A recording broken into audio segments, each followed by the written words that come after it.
venimos a hacer espectáculo, venimos a hablar de algo que ocurre más de lo que creemos, pero que casi nadie se atreve a nombrar. Circula en internet un video donde un joven decide grabar un episodio psicótico en tiempo real. Escucha voces, siente persecución, duda de la realidad y lo más duro, recibe órdenes para quitarse la vida. Ese video no debería verse como morbo, sino como una pregunta incómoda. ¿Qué pasa con las personas que viven esto en países como El Salvador, donde la salud mental sigue siendo un tema tabú? Para hablar de esto con seriedad, hoy nos acompaña el doctor Fortín Magaña, a quien agradezco profundamente por aceptar esta conversación. Doctor, bienvenido. Muchas gracias, Emil. Qué gusto estar nuevamente en su programa y en lo que pueda servir, para eso estoy. Excelente. Doctor, sabemos que no es un tema cómodo, pero sí urgente, especialmente en una sociedad que muchas veces prefiere etiquetar antes que comprender. Doctor, para comenzar por lo básico, ¿qué es un episodio psicótico y cómo, y sobre todo, qué no es? Perdón. Mire, realmente la psicosis es, en términos sencillos, cuando una persona pierde el contacto con la realidad y empieza a vivir en una realidad alterna, ¿verdad? Es decir, llama la atención, no he visto ese video al que usted hacía referencia, pero llama la atención cierta autocrítica que hay en el paciente. En apariencia por lo menos me da esa impresión. Esto es que él va a grabar en tiempo real un episodio psicótico, es decir, como que sabe que aquello no es verdad. Uh-huh. Y cuando alguien tiene autocrítica y sabe que algo no es verdad, entonces probablemente sea esa psicosis inducida desde afuera. ¿Qué quiere decir esto? Que probablemente el muchacho consumió alguna droga, alguna especie de alucinógeno o pues alguna sustancia psicoactiva que le haga, y él ya sabe que cuando consume esa sustancia va a ver cosas, va a oír voces, esas voces y esas cosas que vea le van a dar órdenes, pero que él sabe de alguna forma que aquello no es verdad y por eso lo graba. Digo, no he visto el video. ¿Cómo se llama? El video, por tanto podría ser que otra persona le esté ayudando y que él realmente crea que eso sí es genuino, pero la otra persona le pidió grabarlo, no lo sé, pero lo que sí es básicamente la pérdida del contacto de la realidad. Ahora, puede ser, como lo acabamos de decir, por causas exógenas, como el consumo de alguna sustancia, o por causas endógenas, como por ejemplo una enfermedad psiquiátrica como la esquizofrenia, o por causas terciarias.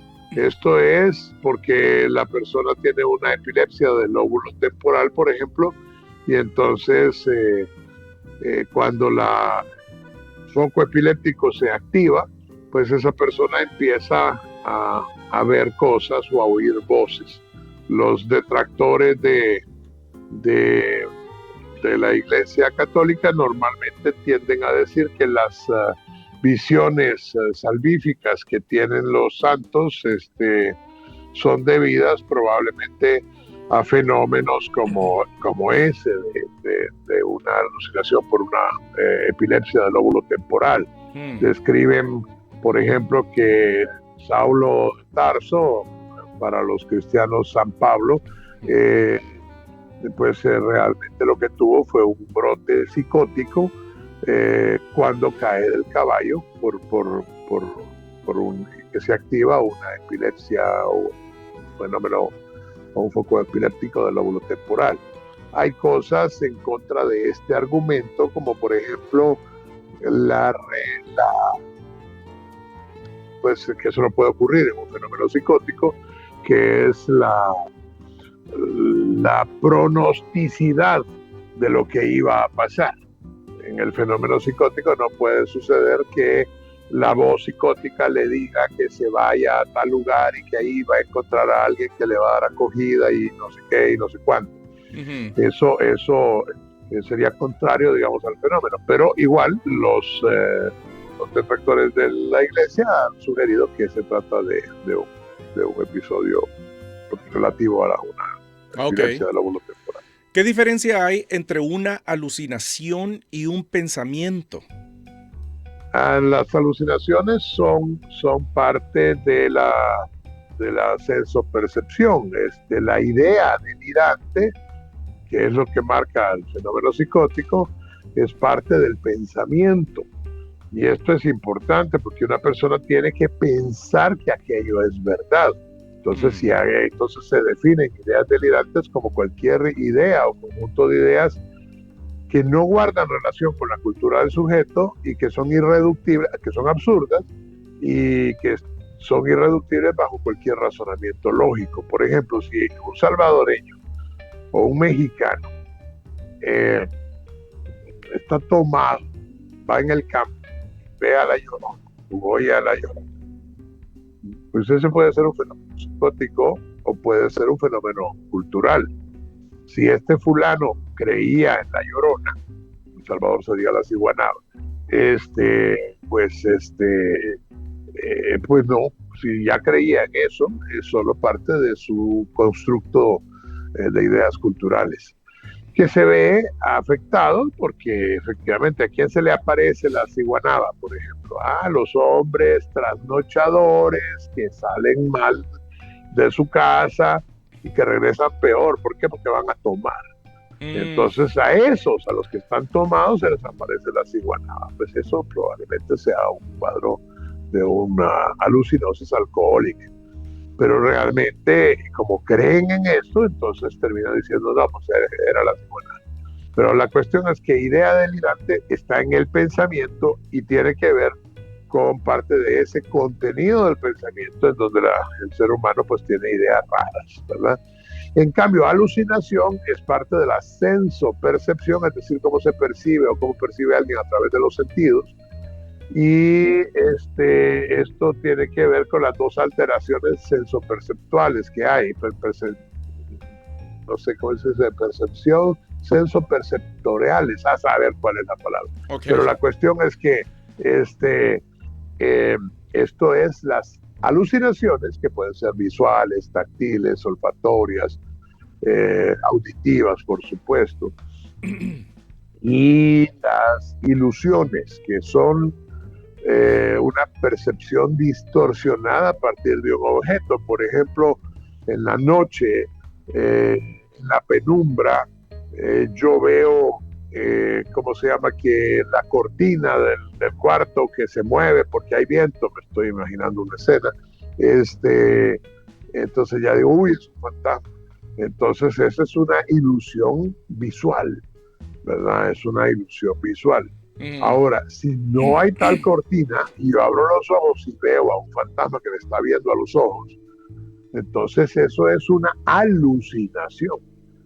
Y si esa alucinación ocurre porque la persona está todavía semidormida y se empieza a despertar, eso se llama alucinación hipnopómpica. Y es la única alucinación junto con la hipnagógica que son consideradas normales, es decir, que una persona normal las puede tener. Okay. Entonces, si usted se está dormido y se está despertando y abre los ojos y ve que hay un monstruo frente a usted y usted grita y se asusta, esa es una alucinación hipnopómpica, no es patológica, ocurre porque el cerebro todavía está dormido, pero ya tiene la vista despierta, o sea, el cuerpo ya despertó. Entonces, como decía, que alucinaciones son la percepción sin objeto, y las ilusiones son la percepción distorsionada a partir de un objeto. Entonces, ahí tiene un fenómeno perceptorial, o como se diga, que ya voy a, después de hablar con usted, voy a ir a leer. Okay. ¿Cómo se dice? Bueno. ¿Por qué muchas veces la persona sabe que algo no anda bien, pero no logra controlarlo? Como le digo, depende del origen de las ideas delirantes y de las alucinaciones. Por ejemplo, un alcohólico que tiene una alucinosis alcohólica, el alcohólico sí sabe que algo anda mal, y sabe que eso que está viendo es producto de la bebida. Okay. Usted le pregunta al alcohólico, le va a decir al alcohólico, no, hombre, es que ya me dio el delirio, así dicen en El Salvador las personas. Okay. Pero sí saben que algo les ha sucedido, ¿verdad? O les está sucediendo. Y pueden identificar todavía que la causa de todo esto es el alcohol. Pero cuando la alucinación se acompaña de una idea delirante, entonces sí que ya no sabe nada, ¿verdad? Ya no sabe si algo es verdad o no es verdad. Usted le pregunta y le dice, no, sí es verdad, lo que pasa es que no, nadie me cree. Entonces, los fenómenos psicóticos y los fenómenos psiquiátricos, psiquiatría viene del griego psique, que quiere decir espíritu, ¿verdad? Y atria, que es la curación de, ¿verdad? Okay. Por ejemplo, entonces la psiquiatría es la curación de las alteraciones de la psique, del espíritu que pueda haber, ¿verdad? Es el software. En cambio, el neurólogo lo que ve es el hardware, es decir, lo que ve es, por ejemplo, un tumor, o como se llama, una epilepsia. Sí. Pero si la epilepsia da alteraciones psiquiátricas, entonces ya esas alteraciones psiquiátricas las debería de ver el psiquiatra, ¿verdad? Entonces se parecen las dos especialidades, las dos son médicas, es decir, la psicología no, eso es otro rollo, ¿verdad? Pero la medicina, la psiquiatría es medicina, pero es la que ve el software, como digo, es decir, ve las alteraciones de los programas. Entonces ve cuando alguien está teniendo una alucinosis o está teniendo una idea delirante, o por el contrario tiene otras cosas de las que no vamos a hablar hoy, como por ejemplo una depresión, que es una alteración del afecto. Es que el examen mental se divide en 6 elementos. Uno es la presentación de la persona, como llega vestida al consultorio. Si alguien llega vestido pues a la usanza normal, llega vestido de Julio César o de Bonaparte, pues ya tiene algo malo. A menos que inmediatamente te diga, perdón que venga vestido así, pero es que después voy a una fiesta de disfraces. Entonces no hay nada mal. Ve cómo el contexto sí tiene que ver, ¿verdad? Porque si alguien llega vestido de Napoleón y no ve el psiquiatra y no le pregunta, un psiquiatra novato, está loco el señor. Pero no, el señor va a ir a una fiesta de disfraces después de la consulta con el psiquiatra, ¿verdad? Por ejemplo, eso es el aspecto. Después viene el afecto, que es donde están las alteraciones como la depresión, la enfermedad bipolar, etc. Después viene el pensamiento, donde están las ideas delirantes, que es de lo que hemos estado hablando, que debe distinguirse del delirio o delirium. El delirium es una manifestación de una agitación psicomotriz debida a una situación como la epilepsia, por ejemplo.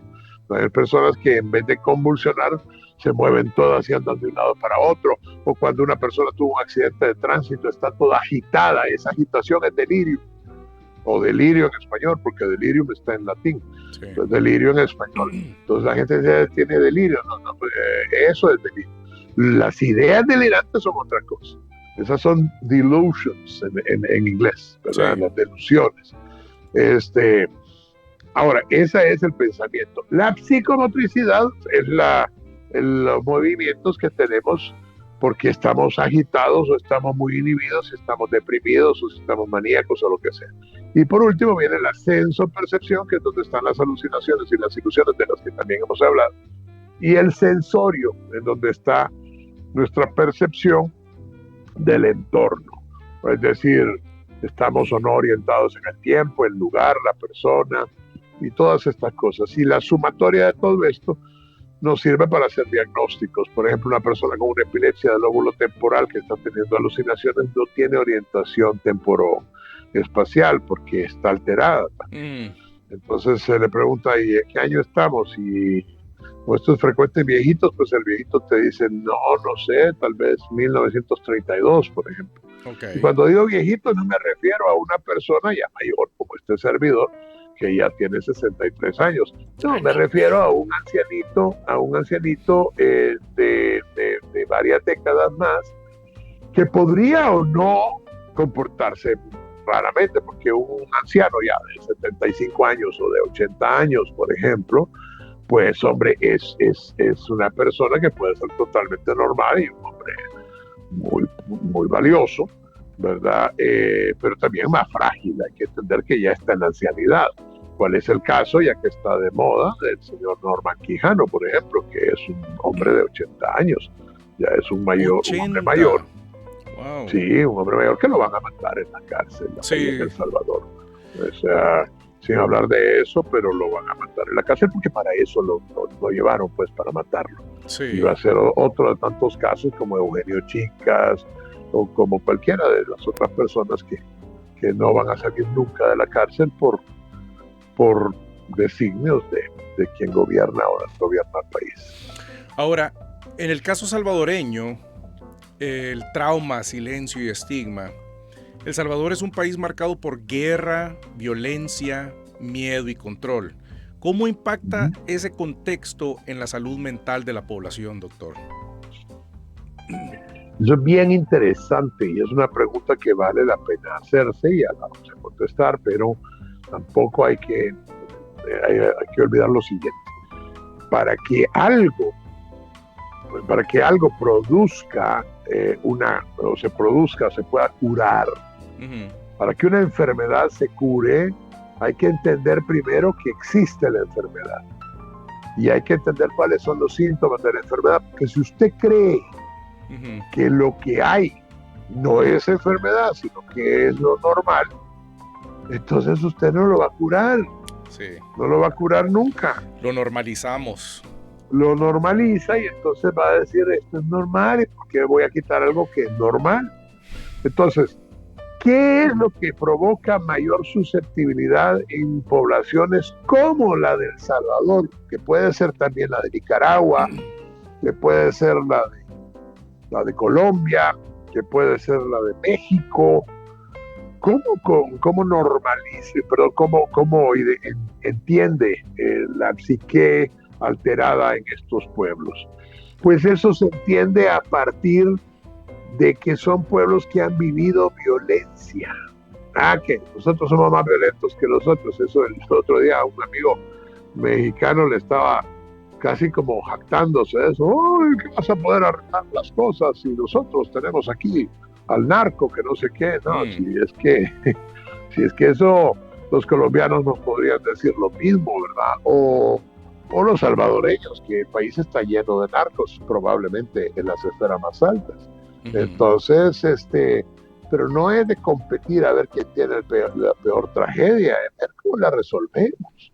Y entonces el problema central que aquí tenemos es que el actual presidente ha decidido que no existe la historia, ha decidido que no hubo, ¿cómo se llama?, una guerra civil, ha decidido que la guerra civil solo fue una especie de batalla por el poder entre las élites económicas y la jefatura de las guerrillas. Eso no es verdad. Mucha ignorancia. Eso no es verdad. Miles de personas han tenido que salir de El Salvador precisamente a consecuencia de eso. Sí. Y si no entendemos eso y creemos que no tiene sentido, entonces nunca lo vamos a atacar como debe ser. De hecho, la creación de las pandillas no se va a poder llevar a cabo, de la destrucción de esas pandillas, sin entender la creación de esas pandillas. Y como él piensa que no hubo guerra, también piensa que no hubo una verdadera creación de esas pandillas, las que ocurrieron en los Estados Unidos cuando las familias desintegradas por la guerra se fueron a Estados Unidos y dejaron a los hijos en manos de los abuelos y se olvidaron de la existencia de ellos porque seguían echando pues para adelante, como decimos por acá, en otro lugar distante donde estaban los hijos. Entonces ahí comienzan las pandillas y muy delimitado precisamente donde comienza en el barrio 13, en la calle 13 o en la calle 18, y ahí es donde comienzan las pandillas. Y ahí donde comienzan las pandillas es donde empieza el gran problema. Entonces el salvadoreño promedio tenía una guerra civil, problemas de violencia, y luego que los estadounidenses, que realmente yo con respeto, porque respeto a ese país y me gusta mucho para irlo a visitar. Sí. Pero pues con respeto, ese país no tiene amigos, Ah, claro. tiene aliados, Sí. tiene aliados. Y si a usted le conviene, Norman Quijano fue aliado de los estadounidenses, lo pongo de ejemplo, no estoy hablando de política nacional, Sí. pero este fue aliado de los estadounidenses y mientras le sirvió, pues ahí estuvo, viviendo ahí sin ningún problema. Ahora Estados Unidos o el señor Trump es aliado del señor Bukele y el señor Bukele, para satisfacer una vendetta, una venganza, quiere a Quijano ahí en El Salvador para burlarse de él, sacarlo vestido de blanco, empujarlo y hacer todas las cosas que hace. Y el señor Trump no tiene ningún reparo en mandárselo, porque es parte de lo que le ha pedido Bukele a Trump. Entonces, eso es política. Estados Unidos no tiene amigos. Pero El Salvador tiene problemas. Entonces, uno de los problemas fue la guerra. Otro de los problemas fue las pandillas. Otro de los problemas fue la violencia, la creación de esas pandillas primariamente ahí en Estados Unidos, en California. Y luego la deportación de los fulanos estos que habían cometido delitos, pero deportan a los salvadoreños metidos ya en la mara, en la pandilla. Los deportan sin conocimiento ni el resguardo técnico de la gente de este país. Entonces vienen a El Salvador. ¿Y a qué vienen? A encontrar un caldo propicio para formar las pandillas de la peor forma, porque allá estaban circunscritos a la calle 13 y a la barrio 18 y no sé qué, pero aquí se proliferaron, a todo el mundo lo reclutaron, hicieron una cosa bárbara, pero como nadie estaba preparado y los estadounidenses solo se los habían deportado sin decir aguabá, pues entonces vienen y se reproducen en este caldo propicio que fue El Salvador. Y cuando ya se reproducen aquí en El Salvador, entonces empieza una labor de investigación policial que comienza con el señor Rodrigo Ávila, cuando él era director de la policía. En tiempos primarios de Arena, empiezan a delimitar el mapa de los pandilleros. Okay. Eso lo continúa, ¿cómo se llama? Las siguientes policías y pues los en tiempos de Mauricio Funes. Directores de la policía en tiempo primero de Arena, después se fortalece en tiempo de Mauricio Funes y se termina de hacer el mapa de las pandillas en tiempo de Sánchez Serén. Okay. El siguiente paso era ir a capturarlos. Okay. Entonces, pero ya estaba el mapa hecho. La gente no lo entiende porque al fin y al cabo no tendría por qué entenderlo, pues. Por ejemplo, la gente habla y dice que qué bello, el paso a desnivel que hay camino a Tunco, recién bautizado como Surf City.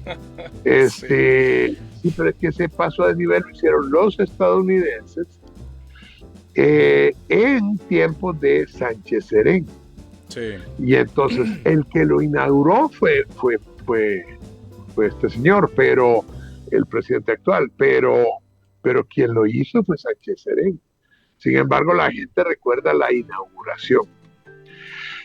Lo mismo pasó con esto de las pandillas. Es cierto que las pandillas han reducido notablemente en El Salvador, pero han reducido porque hubo ya un mapa y toda una circunscripción de dónde estaban los pandilleros. Claro. Y entonces él decide hacer este plan super mano dura, solo que ahora le llama de otra manera, pero es el mismo plan que había habido antes, que no había funcionado porque no había el mapa, eso era importante. Y entonces los detiene. Pero ahí comete un error que lo menciono no desde la perspectiva política, sino desde la perspectiva médica, y es que no hace nada para contener a estas pandillas, sino solo meterlos a la cárcel. Entonces, para esto necesita una especie de sostén legal que le permita seguir manteniéndolos en la cárcel. Y así es como estamos delante de un interminable régimen de excepción, que al final ya no es la solución ni parte de la solución, sino que eventualmente se convierte en otro problema, que no lo está viendo de él porque el gobierno, porque no es muy brillante y no está viendo estas cosas, pero tampoco las está viendo la población. Entonces todo el mundo repite que qué maravilla, ahora ya no hay pandilleros. Eso es transitorio. Acuérdese de mí, Emil. Sí. Acuérdese de mí. Realmente, como no hay un plan posterior a mantenerlos presos, y entonces el show es mantener los presos de por vida. ¿Y qué va a hacer con esto? Mantener el régimen de excepción de por vida. Eso y le iba a preguntar. Vienen otros. ¿Ah? Eso le iba a preguntar, fíjese que ahorita que estamos hablando de esto, aparte del trauma intergeneracional, se puede imaginar que han atrapado a todos los pandilleros, ok, muchos fueron unos criminales, o sea, ya era demasiado lo que estaban haciendo, pero siento yo que los hijos que quedan, esos hijos no tienen ayuda psicológica, porque no creo que el gobierno les esté dando ninguna ayuda psicológica. No les están dando ayuda económica. Entonces, ¿qué es lo que va a pasar? Aún es peor, porque a muchos de esos hijos de los pandilleros también los han metido presos. Pero a otros no. Entonces, estos hijos se están criando con todo el rencor posible contra el estamento del Estado. Sí. Y, ¿cómo se llama? Y si hay un ser vivo, violento y vengativo, es el ser humano. Entonces ahorita estamos en el caldo de las pandillas 2.0 que van a venir después. ¿Y por quién va a ser responsabilidad? De un gobierno inepto que no ha sabido entender que esta no era sino parte de la solución. Claro, vino a recoger. Es como que usted cultive fresas durante... fresas no, porque se cultivan rápido, pero si usted sembró café, lo hizo crecer, lo abonó, le quitó la maleza, le quitó las enfermedades, y ya por el cuarto y medio año, quinto año, ya van a cosechar, y entonces le toca al nuevo gobierno cosechar. Sí. Entonces, qué gran gobierno, nos trajo una cosecha que ninguno de los de antes pudo traer, pues sí, porque estaban haciendo un estudio. Ahora, como solo cosecha y no hace la segunda parte del estudio, entonces ni todas las implicaciones sociológicas o sociopsicológicas o psicosociológicas, como le quiera decir. Sí. Entonces estamos delante de un preámbulo más grave todavía. Y ahora la cosa es peor, porque tenemos la guerra, la violencia, la génesis original de las pandillas, la liberación de las pandillas en El Salvador sin una contención real, más violencia, y ahora la supermano dura. Y sí, pero eso no es solo, esa era parte de la solución, no era la solución. Entonces, como no era parte de no era la solución, vamos a tener delante más violencia, y además la violencia generada por la guardia, porque resulta que la policía, otrora nacional civil, ahora ya no tiene ningún límite. Parte de lo que dijo el señor Cadenas Nacionales cuando su gobierno era constitucional, es que en su gobierno no iban a detener a ningún policía. No lo iban a detener porque anduviera persiguiendo a estos mafiosos. Entonces, ¿qué es lo que está sucediendo ahorita en los cantones, que son las regiones más distantes del municipio? Uh-huh. Está sucediendo que hay muchachas que pasan angustiadas porque el guardia del lugar, el jefe de guardia del lugar, el sargento, le ha dicho que si no se mete con él, entonces va a decir que su hermano está metido en las malas. Y esto ya está pasando, porque la violencia se engendra a partir de la ausencia efectiva de leyes. Uh-huh. Y ahora no hay leyes efectivas. ¿Por qué no? Entonces por eso surge un policía allá, no me acuerdo dónde, en Chachuapa, no sé dónde, que empezó a matar a toda la gente que no le caía bien. A uno los había extorsionado, a otros no, pero pero no le caía bien. Y empezó a matar a un montón de gente y las empezó a enterrar en pozos o en lugares allá y lo cementaba. Entonces, ¿por qué? Probablemente porque se sentía impune. Sí. Entonces alguien me dirá, es que ese policía no era de este periodo. Que no sé si era o no de este periodo, pero la sensación de impunidad también no es algo de ahora. Ya existía antes. La guardia, los policías, el ejército se sentían muchas veces impunes. Y las consecuencias psicológicas, psiquiátricas. Por supuesto. No, porque es que, ¿a quién recurre usted? Si el ser humano, para sentirse en paz, necesita tener la sensación de seguridad, pero parte de esa sensación de seguridad se la da la policía. El Bobby británico, el policía no armado, porque eso es tradicional desde hace mucho tiempo. Mayoría, es aquel que tiene el sombrerito así, ahorita. Sí. Este representa una figura de autoridad que es respetada y además no son ningún cinco yuca, como decimos en estas tierras, ¿verdad? Es decir, esa gente sabe de defensa personal, sabe de karate, de no sé cuántas cosas, y tiene esa sumacana que le puede reventar a alguien si hay necesidad, ¿verdad? Sí. Y otras cosas, pero no es el policía armado. Cuando la policía armada va a entrar a un lugar, hasta grita, ¡policía armada!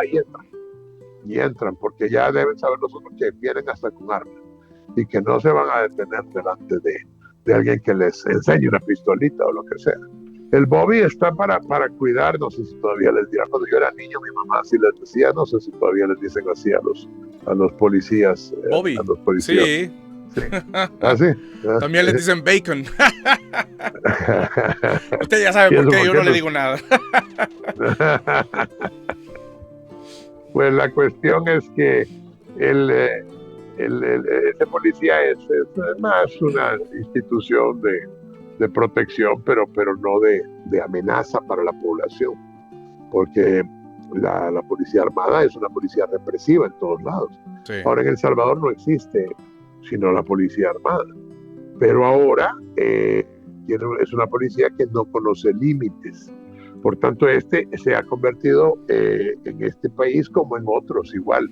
Es como en Venezuela. En Venezuela la policía y el ejército se han convertido porque esta escaramuza de sacar a Maduro, pues hubiera estado excelente si también se hubieran sacado a las otras personas, pero es el mismo régimen que gobierna. Lo único que ahora tienen acceso al petróleo los estadounidenses, que parece ser lo que le interesaba al señor Trump. Pero es la vicepresidenta de Maduro la que está en el gobierno. Y los generales, ¿cómo se llama? Chavistas que siguen estando en el ministerio, en la asamblea y en todo lugar. Entonces, y lo mismo pasa en Nicaragua. Y lo mismo pasa, bueno, mire lo que está pasando en este momento en lugares como Minneapolis, por ejemplo. Esto de ayer o antier mataron a otro sí, activista. Tremendo. Fueron como 10 balazos que le dieron, ¿verdad? Sí, están los videos del tipo en el suelo ya. Sí. Pero lo más detestable, a mi juicio, y no estoy hablando de política estadounidense, solo estoy hablando de ejemplos. Lo más detestable son los personeros del gobierno que salen a defender ese acto criminal. Entonces, al salir a defender el acto criminal, le dan licencia para matar. Básicamente le están diciendo, nada de lo que ustedes hagan lo va a cuestionar. Tranquilos ante la ley y sobre la ley. Me voy a salir. Entonces, lo mismo pasa en países como El Salvador. Ajá. Me voy a salir un poquito del guión y le voy a hacer una pregunta así. ¿Qué tiene que ver el narcisismo ahí? En lo que está sucediendo, tanto en Estados Unidos como en El Salvador, como en Costa Rica y en otros países. No, es que mire, hay un libro un libro que a mí me gustó mucho, yo lo he comentado bastante, que se llama La venganza de los poderosos, Ok. que es de Moisés Naim. Y básicamente dice él que estamos pues saliendo de una época para entrar en otra época y que hoy por hoy no es que esto sea el fin del mundo, y de hecho yo he desarrollado de otra forma ese mismo pensamiento, y la verdad es que es muy coincidente. Muchos llegamos a pensar que no estamos delante del fin del mundo, porque hay gente que dice, tanto desorden, tanto el fin del mundo. No, estamos delante del fin de una era. Sí. Y esa era en la que se está muriendo se llama democracia representativa. Okay. Entonces está apareciendo las autocracias. Uh-huh. Si usted ve lo que está pasando en Estados Unidos, es una democracia sin duda, pero cada vez más limitada por la necesidad de autocracia de su presidente. Lo que pasa en la Argentina es una democracia, pero la autocracia del presidente, o el ánimo, psicología autocrática del presidente, vamos a decir, pues se dibuja cada vez más fuerte, de manera más fuerte. O sea, usted ve a un presidente de la República, que no es lo mismo que un candidato. Sí. No es lo mismo que yo, Juan Pérez, empiece a gritar y a vociferar en contra de la gente, a que yo, Perico López, presidente de la República de los Cocos, ¿cómo se llama? Empiece y me ponga de tú a tú a vociferar con alguien que me dijo algo que no me gustaba. Eso es lo que hace el señor Milei. Sí. Va en una caravana antes de las elecciones. No lo estoy criticando, no me toca a mí criticarlo o no, pero sí estoy analizando las conductas pues narcisistas, sí, exacto, y patológicas de todos estos líderes, ¿verdad? Y entonces sale el señor Milei en caravana, viene alguien y le grita alguna cosa y el otro agarra, se tira delante del carro y empieza a insultarlo, que si no lo hubieran detenido. Fíjate, ¿no? Quien le dijo, bueno, en primer lugar, usa muchas palabras altisonantes, sí, que no son correctas para un jefe de gobierno. Exacto. ¿Verdad? Pero le dice, la no sé qué de tu madre, le grita Milei al otro fulano, que es un insulto muy grande en cómo se llama la Argentina, sí, porque a diferencia de los países mesoamericanos, en donde las palabras, pues la palabra que usa es la estructura exoesquelética bivalva, que cubre al mejillón, por ejemplo. El mejillón tiene afuera una estructura bivalva, que son dos válvulas que se abren y se cierran. Ok, ya sé cuál. Y entonces eso se llama concha, así se llama. Sí, eso sí, para sí. nosotros no es ninguna mala palabra. De hecho, hay un cóctel que comemos los mexicanos en el sur y en el norte también, porque en Guadalajara y en toda la costa se come un cóctel de, allá le dicen patas de burro. Ok, es cierto, que son grandes. Sí, y aquí en Centroamérica le dicen cascos de burra. Ok. No sé por qué aquí es femenina y allá es masculina, pero son unas especies de conchas, pero tal vez por la misma forma anatómica de las conchas, los españoles no, los argentinos le llaman así a los órganos sexuales externos femeninos. Sí. Entonces, cuando alguien grita eso de su madre, le está dando un gran insulto. Eso es lo que grita el señor Milei, ¿verdad? Y se ponía a gritar con el otro y decir, hijo de la gran P, la no sé qué de tu madre, que deja de decir, es que es el presidente de la República. Sí. Pero ya son presidentes que no toleran el disenso. Vea el señor Bukele no tolera el disenso. Sí. Tanto que las conferencias de prensa, cuando las da, son una payasada, en donde están solo los que le van a preguntar cosas bonitas. Sí, es todo un show. Y cuando el señor Trump, que ya los asesores ya le quitaron la potestad de estar hablando de cómo se llama en conferencias de prensa, porque metía las patas, la última vez una periodista le pregunta algo que no le gusta y el tipo en inglés le grita, cállate cerda, le dice. Entonces, Es cierto. Miss Piggy, le entonces, digo. pero sí, sí, pero es que con una connotación diminutiva que quiere decir Sí, sí, sí, cerducha, cerda, sí. cerdita. Exacto. En español se ve bien lindo, Miss Piggy, ¿verdad? Es decir, pero no, es cállate, cerda. Sí. O sea, deja de estarme preguntando cosas a mí, sobrepotente. Y estos regímenes son los únicos. No, en el mundo está habiendo una transición hacia el totalitarismo. Las izquierdas y las derechas son nombres que ya pasaron de moda. O sea, en Venezuela, de izquierda. En Nicaragua, de izquierda. En El Salvador, dicen que de derecha. Esto no es derecha. Lo que está viendo en El Salvador es un autócrata que Sí. realmente tiene todo para poner límites a el liberalismo. Tradicionalmente, más bien, el liberalismo es que se decía que era de derecha. ¿Y Ah, cómo? ¿cómo se llama? De Argentina, Ley, Sí. ese es liberal. No, él dice que es liberal, pero no tolera el disenso. Un liberal que no tolera el disenso no puede ser liberal. Sí. Un liberal que cuando alguien le dice algo que no le gusta, le hace que lo tiene que agarrar casi porque se tira adelante, le empieza a gritar los insultos al otro. Ese no es liberal. Él podrá decir que es liberal, como yo puedo decir que soy ¿cómo se llama? La paloma de la paz, pero no lo soy, pues. O sea, si el hecho de que haya personas que creen que son animalitos o lo que sea, eso, mi querido Amir, sea políticamente correcto o no, eso no es un género. Eso, mi amigo, es una idea delirante y es producto de una enfermedad que debería estudiarse.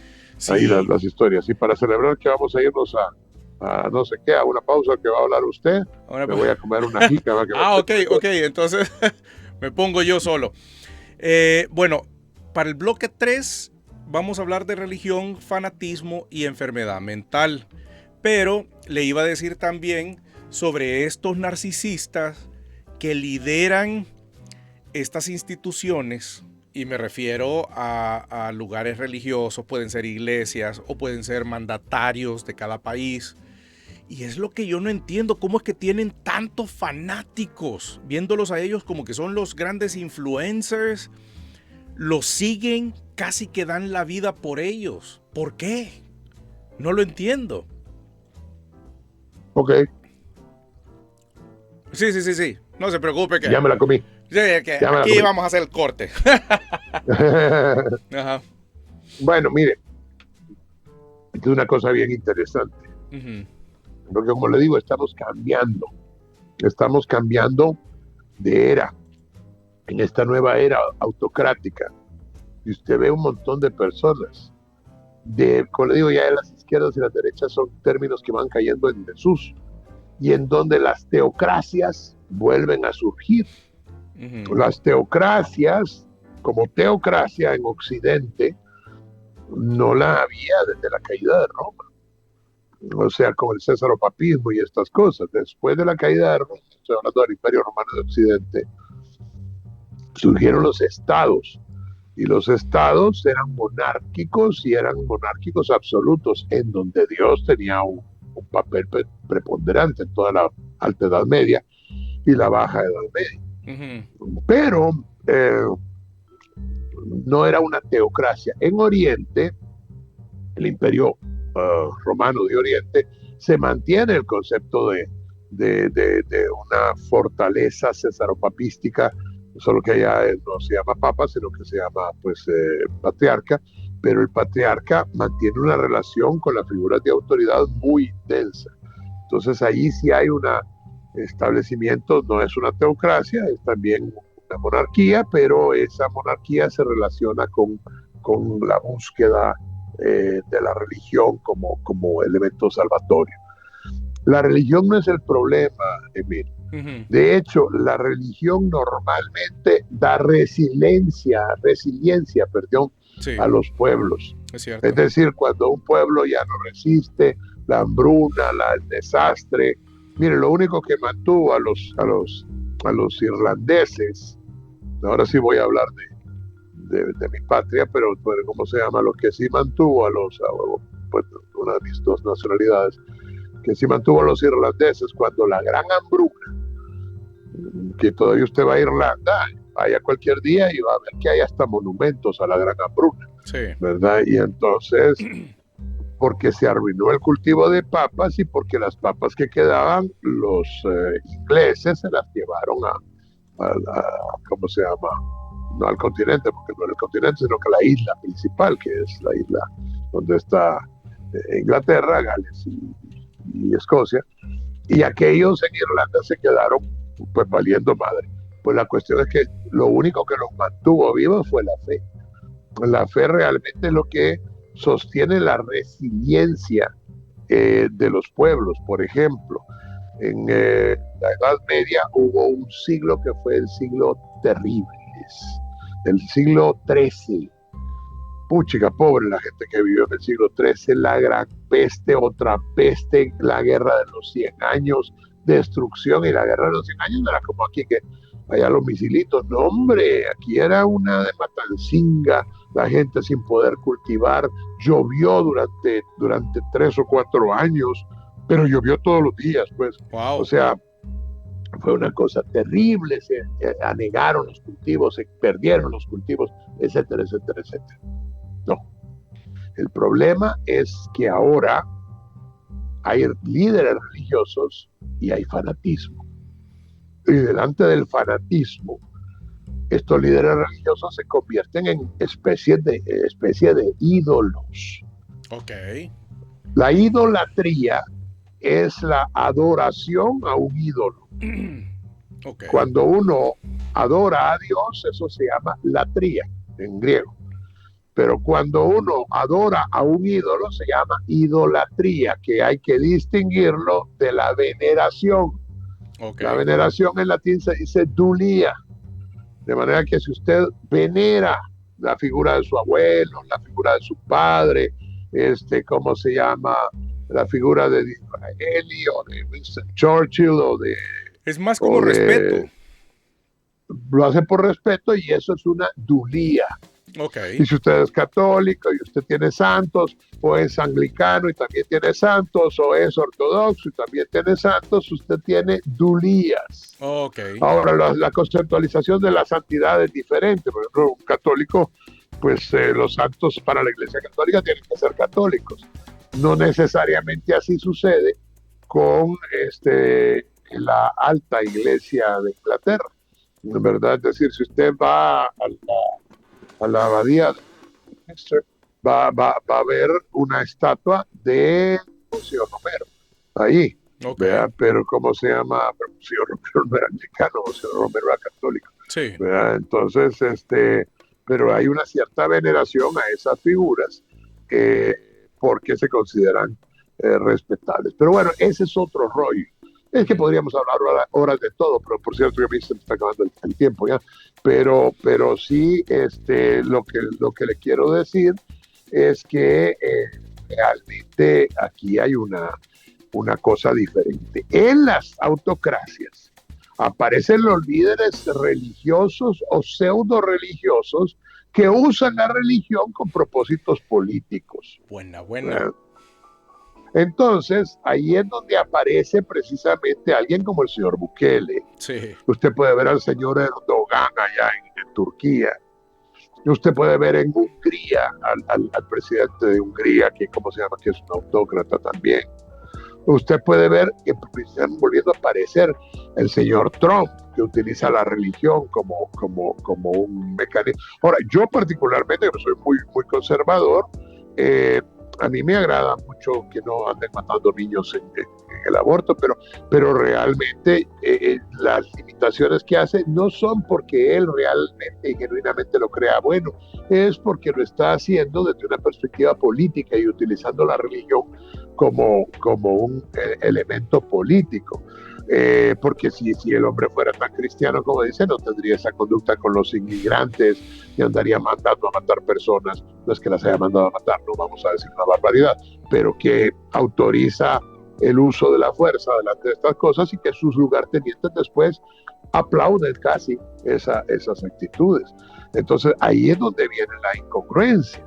la incongruencia. Y lo mismo puede ver usted en Costa Rica, y lo mismo va a ver en Venezuela, y lo mismo va a ver en todos lados, la religión como método de la opresión. Ahí se cumple un criterio de un señor que se llamaba Antonio Gramsci, que vale la pena leer, Gramsci, porque sí. verdaderamente Antonio Gramsci es el que describe, lo hablamos la vez pasada, cómo puede penetrar el comunismo en América Latina y en Europa, y lo consigue. Pero todo tiene que ver con la utilización inadecuada de la fe. Entonces, ¿qué está pasando en Inglaterra? ¿Qué está en el Reino Unido? Pues no vamos a hablar de Inglaterra. ¿Qué está pasando? ¿Qué está pasando en Francia? ¿Qué está pasando en España? Ah, las democracias europeas dicen que son laicas y entonces mantienen distancia con la iglesia. Pero el Muhammad, no sé qué cosa, o el Islam, ¿cómo se llama? No se llama Islam, se llama imán. El imán, no sé cuántos de ahí, de Marsella, manda la guerra, a la Sharia contra los franceses, y vienen los musulmanes. No es que los musulmanes tengamos algo contra los musulmanes, sí contra los fanáticos que están metidos en Francia, queriendo, ¿cómo se llama?, destruir a los franceses porque ellos piensan que son los que deben matar. Yo no tengo nada contra el alcalde de Londres, porque sea o haya sido un alcalde musulmán o lo que sea. Mi problema va a ser cuando la religión vuelva a querer ser la que gobierna, porque usted sabe que en Inglaterra hay una serie de cosas curiosas. Por ejemplo, en el Reino Unido, un católico, yo soy católico, Sí. un católico no puede ser primer ministro, ¿verdad? ¿Cómo se llama? Eso sí no lo sabía. Tony Blair. Tony Blair era católico, pero no se declaró católico hasta que salió de primer ministro. Y por supuesto, el rey, el que reine en el Reino Unido, no puede ser católico. Puede ser lo que usted quiera, ateo si quiere, pero es absurdo porque es el jefe de la iglesia de Inglaterra. Pero no puede ser católico. Ahora que murió la duquesa de Kent, que era católica, pues entonces aquello fue una cosa como curiosa. Entonces, la religión en algunos lugares como el Reino Unido siempre han estado muy cerca.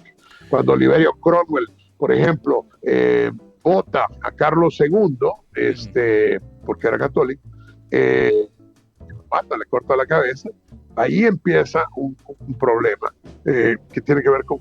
Y Oliverio Cromwell no era anglicano, era puritano, ¿verdad? Entonces, hay un montón de factores a lo largo de la historia, mi querido Emil, pero sí es interesante cómo el fanatismo puede servir de catalizador, y también sirve de, ¿cómo decirlo? No sé. Es que contagia. La verdad que ese fanatismo se contagia, la manera, así como lo hizo Hitler, la manera en que él hablaba, la manera en que él convencía a las personas. Era un tipo perturbadísimo, pero logró convencer a todo un pueblo y conquistó... 97% estuvieron con Adolfo Hitler en un momento. Ahora él, sí, esto no es la primera vez tampoco, como la religión se usa mucho, él hizo su propia religión, una religión pseudopagana, germánica, en donde el gran papa era Himmler. Y cómo se llama, y para hacer de la CSS al final, por ejemplo, no se podía ser cristiano. Habría que abjurar del cristianismo para poder entrar ahí.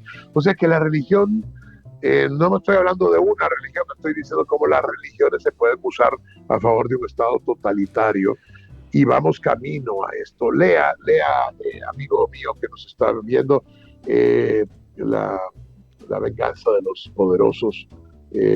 Va a oír hablar de cosas interesantes como la posverdad, que ya la verdad ya no se dice. Vale, por ejemplo, usted puede mentir y mentir y mentir y mentir y mentir y mentir y mentir y mentir y mentir y mentir y mentir y seguir mintiendo. A mí la figura de Trump no me es simpática.